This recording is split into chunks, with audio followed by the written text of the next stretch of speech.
Hello everyone, BCom part third year के इस class में आज हम इंडस्ट्रियल लॉ के पेपर के बारे में बात करेंगे। फैक्ट्री एक्ट हमारा कंप्लीट हो चुका है। अब सेकंड यूनिट में हम इंडस्ट्रियल लॉ में औद्योगिक विवाद अधिनियम 1947, द इंडस्ट्रियल डिस्प्यूट एक्ट 1947 पे बात करेंगे। औद्योगिक विवाद अधिनियम, जैसा कि हमें इसके नाम से ही पता चलता है, औद्योगिक विवाद यानी डिस्प्यूट ऐसा जो किससे कंसर्निंग है, किसी फैमिली से कंसर्निंग नहीं है, किसी सोसाइटी से पर्टिकुलर कंसर्निंग नहीं है, जो इंडस्ट्री से कंसर्निंग डिस्प्यूट होता है, उस डिस्प्यूट के बारे में हम बात करने वाले हैं। अब सवाल ये उठता है कि इंडस्ट्रियल जो डिस्प्यूट होते हैं उनकी पार्टी कौन कौन हो सकती है, या इस डिस्प्यूट में कौन कौन पार्टी बन सकते हैं, या इस तरह के डिस्प्यूट क्यों होते हैं, या हम यूँ कहें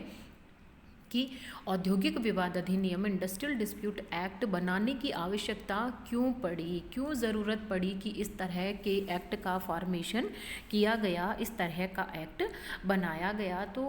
हम यहाँ पर ये कह सकते हैं कि औद्योगिक शांति बनाए रखने के लिए यानी इंडस्ट्रियल पीस एस्टेब्लिश करने के लिए जो लेबर और एम्प्लॉयर होते हैं, जो श्रमिक और सेवा योजक होते हैं, श्रमिक यानी लेबर और सेवा योजक यानी जो एम्प्लॉयर्स होते हैं, उनके बीच में एक गुड रिलेशनशिप डेवलप करने के लिए या गुड इंडस्ट्रियल रिलेशनशिप डेवलप करने के लिए और जो इंडस्ट्रियल डिस्प्यूट होते हैं उनका सेटलमेंट करने के लिए, उनका निपटारा करने के लिए, उनको सुलझाने के पर्पस से एक पर्टिकुलर एक्ट की आवश्यकता महसूस की गई। और इसी आवश्यकता को ध्यान में रखते हुए, इसी आवश्यकता को मद्देनज़र रखते हुए 1947 में इंडस्ट्रियल डिस्प्यूट एक्ट बनाया गया, जिसे 1 अप्रैल यानी 1 अप्रैल 1947 को लागू कर दिया गया। और आज की तारीख में यानी आज यह एक्ट जम्मू कश्मीर तथा केंद्र शासित प्रदेशों सहित पूरे भारत में लागू होता है। इस एक्ट में टोटल 40 धाराएं हैं यानी 40 सेक्शंस हैं और 5 शेड्यूल्स हैं। और इस अधिनियम की जो सेक्शन है, सेक्शन 2 क्लोज जे में वर्णित उद्योग की जो डेफिनेशन है उसको 1982 में कुछ अमेंडमेंट के साथ पेश किया गया था, लेकिन अभी तक उसे प्रभावी नहीं बनाया गया है। तो हमने इसके ऑब्जेक्टिव या इम्पोर्टेंस के बारे में तो जान लिया है कि इसका जो मोटिव था, इसका जो ऑब्जेक्टिव था, या हम यूँ कहें इसका जो पर्पस था, या इसकी नीड या रिक्वायरमेंट हम कहें, वो औद्योगिक विवादों को निपटाना यानी सेटलमेंट ऑफ इंडस्ट्रियल डिस्प्यूट रहा। इसी तरह से जो स्ट्राइक्स और लॉकआउट्स होते हैं उन पे रेस्ट्रिक्शन लगाना भी रहा, रिट्रेचमेंट को रोकना, और जो कॉम्पनसेशन लेबर का बनता है वो कॉम्पनसेशन उनको दिलवाना, और इसी के साथ साथ अच्छे औद्योगिक संबंधों की स्थापना करना इसका उद्देश्य रहा। और इसी उद्देश्य के साथ में ये एक्ट बनाया गया। अब सवाल ये उठता है, औद्योगिक विवाद हम कहते किसे हैं, क्या मीनिंग है औद्योगिक विवाद का या इंडस्ट्रियल डिस्प्यूट का। तो इसका जो अर्थ है या इसकी जो परिभाषा है, औद्योगिक विवाद अधिनियम 1947 में दी गई है। सेक्शन 2 उसके क्लोज के में इसकी डेफिनेशन दी गई है। ये सेक्शन हमें कहता है कि सेवा योजक और सेवा योजकों के बीच, सेवा योजक और श्रमिकों के बीच तथा श्रमिकों एवं श्रमिकों के बीच किसी मतभेद या झगड़े से है, जो किसी भी व्यक्ति के नियोजन या अनियोजन अथवा सेवा शर्तों या श्रम की दशाओं से संबंधित है। तो यदि हम इस डेफिनेशन का एनालिसिस करें तो हमें ये पता चलता है कि इंडस्ट्रियल डिस्प्यूट जो होता है वह ज़रूरी नहीं है कि एम्प्लॉयर और लेबर्स के बीच में ही होता है, वह ज़रूरी नहीं है कि श्रमिक और सेवा योजक के बीच में ही होता है। ये कई बार एम्प्लॉयर्स और एम्प्लॉयर्स के बीच भी हो सकता है, एम्प्लॉयर्स और जो लेबर्स हैं उनके बीच भी हो सकता है, और कई बार दो लेबर ग्रुप आपस में भी विवाद कर सकते हैं, या जो दो लेबर के ग्रुप होते हैं उनके बीच भी इस तरह का इंडस्ट्रियल डिस्प्यूट हो सकता है। तो पार्टी कोई भी हो सकती है, एम्प्लॉयर और एम्प्लॉयर भी हो सकती है, एम्प्लॉयर और लेबर भी हो सकती है, लेबर और लेबर भी हो सकती है। और उनके बीच का विवाद, उनके बीच का झगड़ा कब इंडस्ट्रियल डिस्प्यूट कहलाएगा, ये डिपेंड करता है कि ऐसा डिस्प्यूट किसी भी पर्सन के एम्प्लॉयमेंट और अनएम्प्लॉयमेंट से कंसर्निंग हो सकता है, उसकी सर्विस कंडीशन से कंसर्निंग भी हो सकता है, और उसकी वर्किंग कंडीशन या जो लेबर कंडीशंस होती हैं उनसे कंसर्निंग भी हो सकता है। तो industrial dispute means any dispute और indifference between employers and employers और बिटवीन एम्प्लॉयर्स एंड वर्कमैन और लेबर्स और बिटवीन वर्कमैन एंड वर्कमैन, यानी लेबर को हम वर्कमैन भी कह सकते हैं, which is connected with the employment or non-employment or the terms of employment or with the conditions of labor of any person according to section 2 clause K। तो मैं समझती हूँ डेफिनेशन आपको क्लियर हो गई होगी। इसमें जो इस डेफिनेशन में 3 इम्पॉर्टेंट चीज़ें हैं। पहली ये कि किसी इस तरह का जो डिस्प्यूट होता है या विवाद होता है वो किसी व्यक्ति की नियुक्ति या सेवा मुक्ति अथवा नियोजन या अनियोजन से संबंधित होता है, यानी ये किसी की अपॉइंटमेंट को लेकर भी हो सकता है या किसी को डिसमिस कर दिया गया है या उसको अनएम्प्लॉयड कर दिया गया है, तो उससे कंसर्निंग भी हो सकता है। इसी तरह से यह रोजगार या सेवा की शर्तों से संबंधित हो सकता है, यानी वर्किंग कंडीशन या टर्म्स ऑफ एम्प्लॉयमेंट से कंसर्निंग हो सकता है, और लेबर कंडीशन को लेकर के भी हो सकता है। और इसमें पार्टी कोई भी हो सकता है, जैसे कि मैंने आपको शुरुआत में ही बताया था, एम्प्लॉयर्स और एम्प्लॉयर्स के बीच हो सकता है, एम्प्लॉयर्स और वर्कमैन्स के बीच में हो सकता है, और वर्कमैन और वर्कमैन के बीच में भी हो सकता है। तो ये इंडस्ट्रियल डिस्प्यूट की definition according to section 2 clause K of industrial dispute act 1947। ये आपसे एग्ज़ाम में 2 मार्क्स के क्वेश्चन में पूछा जा सकता है, तो आप इसे बिल्कुल क्लियरली अच्छे से समझ लीजिए। अब हम इसकी विशेषताओं के बारे में बात करेंगे, कैरेक्टरिस्टिक्स के बारे में बात करेंगे। तो यदि हमें डेफिनेशन अच्छे से क्लियर हो जाती है तो हमें विशेषताओं को लर्न करने की आवश्यकता या ज़रूरत नहीं रहती है, हम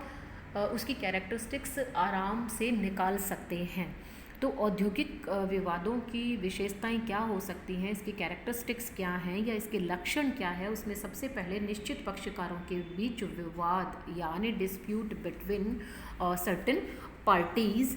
तो निश्चित पक्षकारों के बीच विवाद का मतलब ये है कि इसमें पार्टी भी निश्चित होती है, या तो सेवा योजक और सेवा योजकों के बीच का विवाद होता है, या श्रमिक या सेवा योजक के बीच का होता है, या श्रमिक और श्रमिक के बीच का विवाद होता है, तभी वो इंडस्ट्रियल डिस्प्यूट माना जाएगा, अदरवाइज नहीं।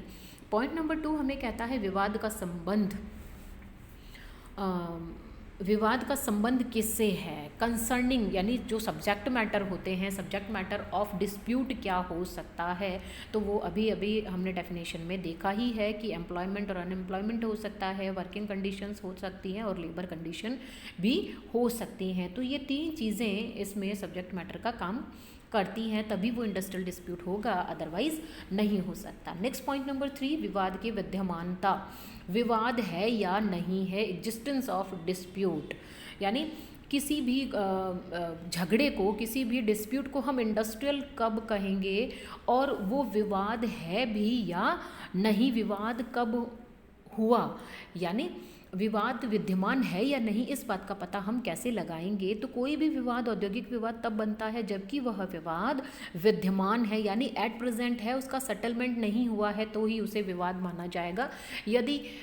एक्स एक लेबर का ग्रुप है और वह अपनी कुछ डिमांड्स लेकर के अपने एम्प्लॉयर के पास जाते हैं और एम्प्लॉयर उनकी बात सुनता है और उनकी बात को मान लेता है, तो हम कहेंगे वहाँ किसी तरह का कोई विवाद नहीं है। लेकिन यदि ऐसा है कि श्रमिकों ने अपने सेवा योजक से, यानी वर्कमैन्स ने अपने एम्प्लॉयर्स के सामने या अपने एम्प्लॉयर के सामने किसी भी डिमांड को पूरा करने के लिए अपनी बात रखी है और उसने उस डिमांड को पूरा करने से या फुलफ़िल करने से मना कर दिया है, तो ऐसी स्थिति में जो डिस्प्यूट है वह विद्यमान माना जाएगा, एग्जिस्टिंग माना जाएगा। नेक्स्ट पॉइंट है विवाद की सूचना, नोटिस ऑफ डिस्प्यूट। कोई भी विवाद माना जाता है जबकि उसकी सेवा योजक को सूचना दे दी गई हो, यानी एम्प्लॉयर को ये पता होना चाहिए कि किसी तरह का विवाद उसके और किसी अदर एम्प्लॉयर के बीच में है या उसके वर्कमैन्स के बीच में है। तो इस तरह का नोटिस दिया जाना ज़रूरी होता है और इस तरह का नोटिस मौखिक यानी ओरल भी दिया जा सकता है और रिटन में भी दिया जा सकता है। लेकिन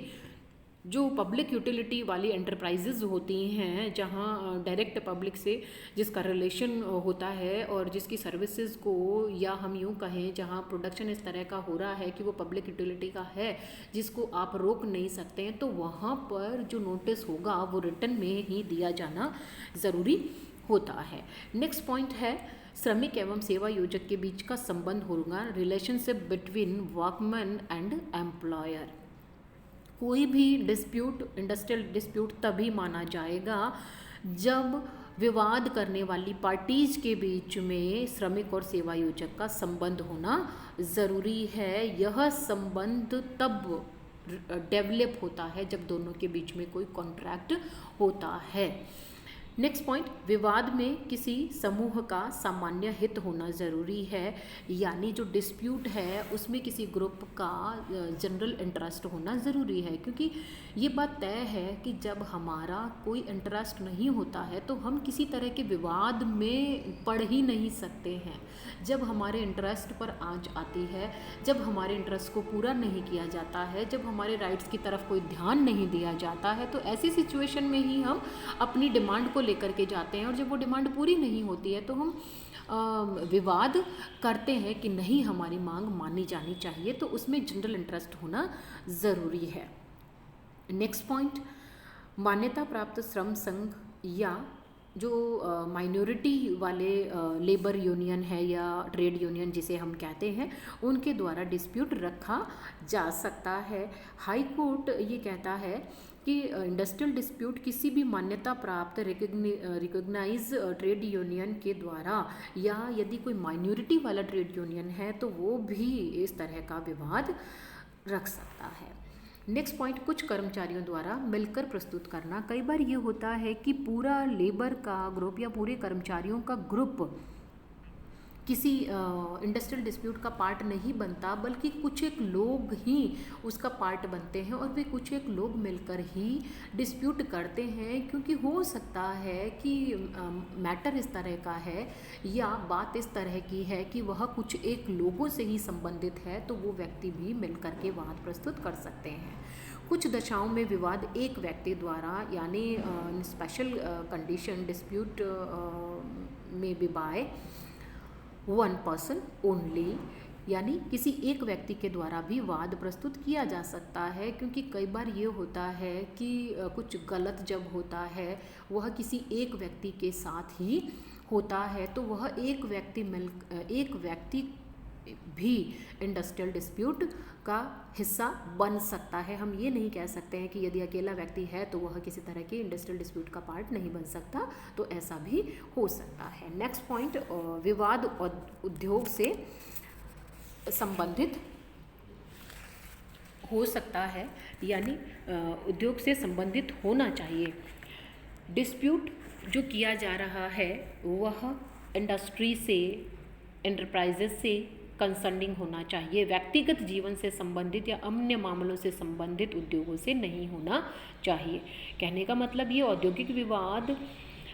का पक्षकार एक ही संस्था के सेवा योजक और कर्मचारी होने मात्र से ही औद्योगिक विवाद से संबंधित विवाद नहीं हो जाता है। कई बार कोई विवाद औद्योगिक विवाद तब भी बन जाता है जब यह सा विवाद संपूर्णतः औद्योगिक मामलों से संबंधित हो। कहने का मतलब ये है कि हम हमारे पर्सनल जो मैटर होते हैं उनके लिए यदि विवाद करते हैं तो वह इंडस्ट्रियल डिस्प्यूट की कैटेगरी में नहीं आते हैं। कई बार डिस्प्यूट इस तरह का होता है, पर्टिकुलर किसी इंडस्ट्री से कंसर्निंग होता है, लेकिन कई बार सब इंडस्ट्रीज़ के वर्कर मिलकर अपने जनरल इंटरेस्ट के लिए भी डिस्प्यूट कर सकते हैं, या उनके एम्प्लॉयर्स भी मिलकर के अपने जनरल इंटरेस्ट के लिए डिस्प्यूट कर सकते हैं। इसके साथ साथ विवाद का मामला स्पष्ट होना चाहिए, बिल्कुल क्लियर होना जरूरी है। यानी जो विवाद है वह उसमें क्लियरिटी होनी चाहिए, वो किस बात को लेकर के अड़े हुए हैं, उनकी डिमांड्स क्या हैं, वो क्या चाहते हैं, वो सारी चीज़ें स्पष्ट होनी ज़रूरी हैं। और कई बार इस तरह के विवादों का जो रिज़ल्ट होता है या जो कॉन्सिक्वेंसेस होते हैं वह स्ट्राइक्स और लॉकआउट्स के रूप में भी आते हैं। और इस तरह के जो विवाद होते हैं वह रिट्रेंचमेंट को लेकर के हो सकते हैं, किसी को डिसमिस कर दिया है तो उसको लेकर के हो सकते हैं, किसी को बिना किसी कारण के अकारण या बिना नोटिस दिए हुए काम से निकाल दिया है तो भी हो सकते हैं। तो कहने का मतलब ये है कि औद्योगिक विवाद एम्प्लॉयर या वर्कमैन किसी से भी संबंधित हो सकते हैं। एम्प्लॉयमेंट और अनएम्प्लॉयमेंट उनका मुद्दा हो सकता है, सर्विस कंडीशंस उनका मुद्दा हो सकती है, वो लेबर की कंडीशंस को लेकर के भी वो अपने डिमांड रख सकते हैं। और जब डिस्प्यूट होता है तो उन डिस्प्यूट में कुछ एक बातों को उनको फॉलो करना पड़ता है, जैसे उनको नोटिस देना होगा, यदि बात जनरल है, मामूली है तो ओरल भी कह सकते हैं, लेकिन जब बहुत इम्पॉर्टेंट है और ज़रूरी है सूचना देना तो रिटर्न में ही इस तरह की सूचना जानी चाहिए। विवाद है तो उसमें सारी चीज़ें ट्रांसपेरेंसी के साथ रखी जानी चाहिए, किसी भी तरह की बात को छिपाया नहीं जाना चाहिए, बिल्कुल क्लियर बात होनी ज़रूरी है। तो आज इस क्लास में हमने इंडस्ट्रियल डिस्प्यूट एक्ट 1947 क्यों बनाया गया, इसकी नीड क्यों है, इसकी इम्पोर्टेंस क्यों है, इसके बारे में बात की, ये क्या होता है और इसकी क्या विशेषताएं हैं, इसके बारे में चर्चा की। नेक्स्ट क्लास में हम कॉजेज़ ऑफ इंडस्ट्रियल डिस्प्यूट्स, औद्योगिक विवाद के कारण और इसके स्कोप के बारे में बात करेंगे कि किन किन कारणों को लेकर के, हालांकि हमने 3 मोटे कारण तो ले ही लिए हैं, एम्प्लॉयमेंट, अनएम्प्लॉयमेंट ले लिया है और इसी के साथ साथ लेबर कंडीशन भी ले ली और वर्किंग कंडीशन की बात भी हमने की है, लेकिन फिर भी कुछ छोटे छोटे मसले होते हैं जिनके कारण से विवाद पैदा होते हैं। और कई बार तो ये विवाद इतने बड़े हो जाते हैं कि नेशनल और इंटरनेशनल लेवल तक मुद्दे चले जाते हैं। तो नेक्स्ट क्लास में हम उसके बारे में बात करेंगे। आज की क्लास में इतना ही। Thank you.